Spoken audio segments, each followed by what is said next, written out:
Hello SSC 25 batch, আসসালামু আলাইকুম। গতকালকে তোমাদের এইচএসসি রেজাল্ট কিন্তু পাবলিশ হয়ে গিয়েছে অলরেডি। তো তোমরা যারা এ প্লাস পেয়েছো, গোল্ডেন এ প্লাস পেয়েছো, তোমাদের সবাইকে অনেক বেশি কংগ্রাচুলেশন। আর তোমরা যারা এ প্লাস পাওনি বা মন মতন রেজাল্ট করনি, তোমাদেরকে ডাবল কংগ্রাচুলেশন। এখন আমি তোমাদেরকে কেন ডাবল কংগ্রাচুলেশন দিলাম, এই যে তুমি একটা হচ্ছে যে সাকসেস আর্ন করতে পারোনি, এটাই কিন্তু হবে তোমার নেক্সট টার্গেট গুলো ফুলফিল করার একটা হচ্ছে যে কি একটা এনার্জি সোর্স। ওকে, এখন দেখো, এইচএসসি কিন্তু লাইফের একটা হচ্ছে যে পার্ট। হ্যাঁ, আমাদের এডুকেশনাল জার্নির হচ্ছে যে বা আমাদের শিক্ষা জীবনের একটা পার্ট হচ্ছে যে এসএসসি। এরপর তুমি এইচএসসি দিবা, তারপর হচ্ছে যে ইউনিভার্সিটিতে উঠবা, তারপর তুমি চাকরি জীবনে যাবা। তো তোমার লাইফে তোমার আইডেন্টিফিকেশনের অনেক পর্যায় রয়েছে। বাট এখন কিন্তু তুমি তোমার কোনো আইডেন্টিটি নেই, এইচএসসিটা কিন্তু তোমাকে কোনো অ্যাকচুয়ালি কোনো আইডেন্টিটি দিচ্ছে না। সো এখানে যদি তোমার মন মতো রেজাল্ট না হয়, খুব অবভিয়াস যে তোমার হচ্ছে যে মন খারাপ হবে, বাসা থেকে একটা দুইটা কথাও শুনতে পারো, বা চারপাশে ফ্রেন্ড সার্কেলরা বা ফ্রেন্ডরা অনেক বেশি ভালো করতেছে বা করেছে, তুমি করতে পারো না, এই জন্য মন খারাপ হতেই পারে। It's pretty normal. বাট হচ্ছে যে এটা নিয়ে খুব বেশি মন খারাপ করার কোনো কারণ নাই। আমি তোমাকে বলছি যে কেন মন খারাপ করার কোনো কারণ নাই। দেখো, ফার্স্টলি, এক সপ্তাহ বা এক মাস যাওয়ার পর কেউ তোমাকে জিজ্ঞেস করবে না যে বাবা তোমার এসএসসি রেজাল্ট কি, তুমি এ প্লাস পেয়েছো কিনা, গোল্ডেন পেয়েছো কিনা, এটা তোমাকে কেউ জিজ্ঞেস করবে না। হ্যাঁ, এরপর তোমাকে জিজ্ঞেস করবে যে তুমি কোন কলেজে পড়ো, তারপর জিজ্ঞেস করবে তুমি কোন ইউনিভার্সিটিতে পড়ো, কোন সাবজেক্ট নিয়ে পড়াশোনা করতেছো। ঠিক আছে, আমি যখন এইচএসসি পরীক্ষা দিয়েছি, এরপর থেকে আজ অব্দি কেউ আমাকে এই কোশ্চেনটা করে না যে তোমার এইচএসসি রেজাল্ট কি ছিল। বরং সবাই আমাকে এখন কি জিজ্ঞেস করে জানো, যে আচ্ছা তুমি এখন কোন ইউনিভার্সিটিতে পড়তেছো বা কোন সাবজেক্ট নিয়ে পড়াশোনা করতেছো। সবাই এটাই জিজ্ঞেস করে, আর তোমাকেও সবাই এটাই জিজ্ঞেস করবে। সো এইচএসসি রেজাল্ট তোমাকে যে খুব বেশি অ্যাডভান্টেজ দিচ্ছে বা দিবে, বিষয়টা সেরকমও না। তুমি এইচএসসি তে ভালো করার তোমার বড় একটা অপরচুনিটি রয়েছে, দেন হচ্ছে যে অ্যাডমিশনে তোমার ভালো করার বড় একটা সুযোগ তোমার কাছে রয়েছে। তো তুমি এটা নিয়ে কেন আপসেট হবা? এটা খুব মাইনর একটা বিষয়, ঠিক আছে? যখন তুমি আমার জায়গায় আসবে তখন তুমি বুঝতে পারবে। এখন তুমি বলবা যে আপু, আপনার তো শেষ, আপনার তো হয়ে গেছে, এখন আপনি আমাদের কষ্ট বুঝবেন না। বাট তুমি যখন আমার জায়গায় আসবা, মানে তুমি যখন বড় হবা, তখন তুমি ঠিকই বুঝতে পারবা যে এইচএসসি রেজাল্টটা অ্যাকচুয়ালি অত বড় ফ্যাক্ট না। এন্ড আমি তোমাকে এটাও বলবো যে কেন ফ্যাক্ট না। সেকেন্ডলি, তুমি দেখতেছো যে তোমার অনেক ফ্রেন্ড যারা হচ্ছে যে তোমার থেকে ভালো ছিল না বা কম পড়াশোনা করছে, ওরাও অনেক ভালো রেজাল্ট করছে, বাট তুমি করতে পারোনি।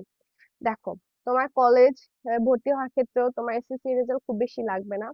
অ্যাডমিশন, ইভেন অ্যাডমিশনেও তোমার এইচএসসি রেজাল্টটা কিন্তু খুব বেশি ম্যাটার করে না। ওইখানে তুমি অ্যাডমিশনে যে যত বেশি মার্কস পায়, সেটা বেশি ম্যাটার করে। স্পেসিফিক কিছু হচ্ছে যে জায়গা ছাড়া তোমার কিন্তু অ্যাডমিশনে অত বেশি ইম্প্যাক্ট ফেলে না। আমার এমন অনেক ফ্রেন্ড রয়েছে যারা হচ্ছে যে এসএসসি এইচএসসি তে এ প্লাস পায়নি, বাট তারা এখন ঢাকা ইউনিভার্সিটিতে পড়তেছে বা মেডিকেলে পড়াশোনা করতেছে। তো তোমার হোপলেস হওয়ার কোনো জায়গাই নেই যে তোমার এখন এ প্লাস আসে নাই, তুমি কি করবা, তুমি মানে লাইফে ফেলিওর হয়ে গেলা বা ভালো কিছু করতে পারবা। নো, তোমার কাছে এখনো ভালো করার অনেক সুযোগ আছে। ইভেন তুমি এখনো বড় বড় ড্রিম দেখতে পারো, ভালো ইউনিভার্সিটিতে পড়ার ড্রিম দেখতে পারো। তুমি ইনশাল্লাহ, অফকোর্স, তুমি ওইখানটাতে যেতেও পারবা। এটা তুমি মনে প্রাণে হচ্ছে যে মনের মধ্যে গেঁথে রাখো, একদম লিখে রাখো যে তোমার এসএসসি তে প্লাস আসে নাই তো কি হয়েছে, তুমি বাংলাদেশের টপ ইউনিভার্সিটিতে পড়ার কেপেবল। ওকে, দেখো, আমি যদি তোমাদেরকে আমার এসএসসির কথা বলি, আমারও কিন্তু গোল্ডেন ছিল না, আমার সব বিষয়ে প্লাস ছিল না। মানে এ প্লাস ছিল, জিপিএ 5 ছিল, বাট সবচাইতে কমন সাবজেক্ট বাংলা আর ভূগোল, আমার এই দুটাতেই এ প্লাস ছিল না। তাতে কি আমার জীবন কি থেমে রয়েছে? থেমে রয়নি। আমি এরপর হলিক্রস কলেজে ভর্তি হয়েছি, ভর্তি পরীক্ষা দিয়ে।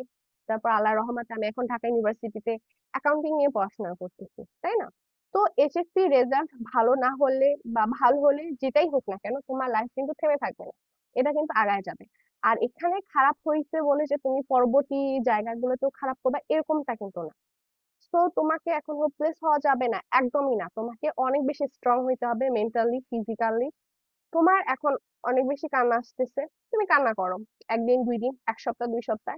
এরপর দেখবা তুমি এমনিতেই তোমার হচ্ছে যে তুমি নর্মাল হয়ে যাবা, তুমি নর্মাল লাইফে কাম ব্যাক করবা। তো এটা নিয়ে হচ্ছে যে খুব বেশি আপসেট হওয়ার বা মন খারাপ করার, লাইফ একদম হাই হুতাশ হয়ে যাচ্ছে, মানে লাইফ অনেক কিছু হয়ে গেছে, অনেক কিছু অর্জন করতে পারিনি, এরকম কিছু নেই। এটা খুবই সিম্পল একটা জিনিস। অ্যাকচুয়ালি এটা আমরা অনেক বড় করে দেখি আমাদের গার্ডিয়ান বা আমাদের সমাজ ব্যবস্থার কারণেই, but it's not a big deal. তোমার এইচএসসি মানে ইন্টার, তারপর তোমার অ্যাডমিশন, দেন তোমার ইউনিভার্সিটি, পরবর্তী লাইফ গুলা কিন্তু লাইফে আরো বেশি বড় ইম্প্যাক্ট রাখে। এটা একটা ছোট, তো দেখবা যে 1 মাস পর এটা তোমাকে আর কেউ জিজ্ঞেসও করবে না যে তোমার এসএসসি রেজাল্ট কি।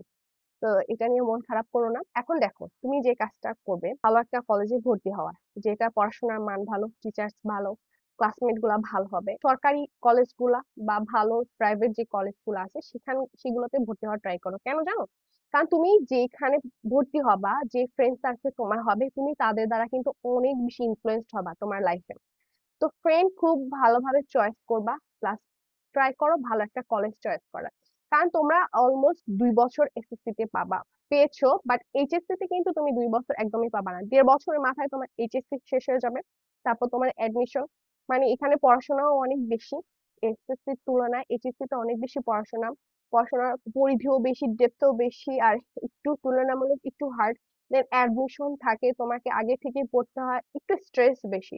তো ট্রাই করো ভালো একটা কলেজ সিলেক্ট করার। এরপর তুমি তোমার এসএসসি রেজাল্ট থেকে শিক্ষা নাও যে তুমি, তোমার গাফলতি কি ছিল এসএসসি তে, কেন তোমার মন মতন রেজাল্ট হলো না, কেন তোমার ভালো হলো না, ওই জিনিসটা তুমি ওয়ার্ক আউট করো, ওইখানটাতে তুমি কাজ করো যে তোমার উইকনেস গুলা কি, পড়াশোনায় তোমার কি ঘাপলা ছিল, তুমি কি পড়াশোনা নিয়ে সিরিয়াস না, বা তুমি কি বেশি ফোন চালিয়েছো বা বেশি আড্ডা দিয়েছো ফ্রেন্ডদের থেকে। এই জিনিসগুলো ফাইন্ড আউট করো, যাতে পরবর্তীতে তোমার এগুলা হচ্ছে যে তোমার পড়াশোনায় বা তোমার এইচএসসি তে যেন বা অ্যাডমিশনের যেন এগুলো ইম্প্যাক্ট না ফেলায়। তুমি দেখবা যে তোমার অনেক ফ্রেন্ড আছে যারা কম পড়াশোনা করে হচ্ছে যে অনেক ভালো রেজাল্ট করছে, বাট তুমি সেই তুলনায় সেই পরিমাণ ইফোর্ট দিয়ে হচ্ছে যে ভালো করো নাই, বা ওদের সেম লেভেলে পড়াশোনা করে তুমি ভালো করতে পারো না, এই জন্য তুমি নিজেকে অনেক বেশি ডাম ভাবতেছো বা ভাবতেছো। এটা ভাবার কোনো দরকার নেই। তোমার অনেক ব্যাক বেঞ্চার ফ্রেন্ড যারা আছে, অল্প পরে হচ্ছে যে ভালো রেজাল্ট করছে, তার মানে ওর কি, যে ওর হয়তো বা ক্যাচিং পাওয়ার বা মেমোরি, ওর মেমোরি অনেক ভালো, মনে রাখতে পারে। তো ও 30 মিনিটে যত বেশি মনে রাখতে পারে, তুমি হয়তো বা 30 মিনিটে ততটুকু মনে রাখতে পারো না, বা তত ওই সময়টাতে তোমার অত বেশি পড়া হয় না। সো হোয়াট, তুমি কি করবে? 30 মিনিটের জায়গায় তুমি 60 মিনিট পড়বা, 90 মিনিট পড়বা, দেখবা যে একটা সময় তোমার কিন্তু পড়াশোনা হয়ে যাচ্ছে। তো কারো ইফোর্ট একটু বেশি দেওয়া লাগে, কারো কম ইফোর্টে হয়ে যায়। তো তুমি ওই জিনিসটা আইডেন্টিফাই করো যে তোমার পড়াশোনা করতে কি বেশি ইফোর্ট দেওয়া লাগে নাকি কম ইফোর্টেই হয়ে যায়। সে অনুযায়ী তুমি তোমার নিজেকে আবার ঢেলে সাজাও। কারণ এইচএসসি আছে, তারপর অ্যাডমিশন আছে, তো এখানে তুমি হচ্ছে যে নিজেকে আবার প্রুফ করতে পারবা। অ্যান্ড আলটিমেটলি না, সবাই তোমাকে এটাই জিজ্ঞেস করবে যে তুমি কোন ইউনিভার্সিটিতে পড়ো, তুমি কোন সাবজেক্টে পড়ো। তো এটা তো মাত্র জাস্ট 1-2 মাসের বিষয়, কিন্তু ইউনিভার্সিটি তোমাকে 4 বছর পড়াশোনা করতে হবে। তো ওইখানে তোমার অনেক বড় একটা identity, and university all time তোমার সাথে থাকবে যে তুমি কোন ইউনিভার্সিটি থেকে গ্রাজুয়েট হয়েছো, কোন সাবজেক্ট থেকে তুমি গ্রাজুয়েট হয়েছো। এই জন্য এই এসএসসি নিয়ে খুব বেশি মন খারাপ করো না। তোমার সামনে অনেক সুযোগ আছে নিজেকে প্রুফ করার, আহ নিজেকে হচ্ছে যে স্ট্যাবলিশ করার। আমার অনেক ফ্রেন্ডরা আছে যারা হচ্ছে যে ভালো করেছে, এন্ড ইনশাল্লাহ তুমিও অনেক ভালো করবা। তো I am rooting for you and hope for the best. Okay, আজকে এই পর্যন্তই। আল্লাহ হাফেজ। আসসালামু আলাইকুম।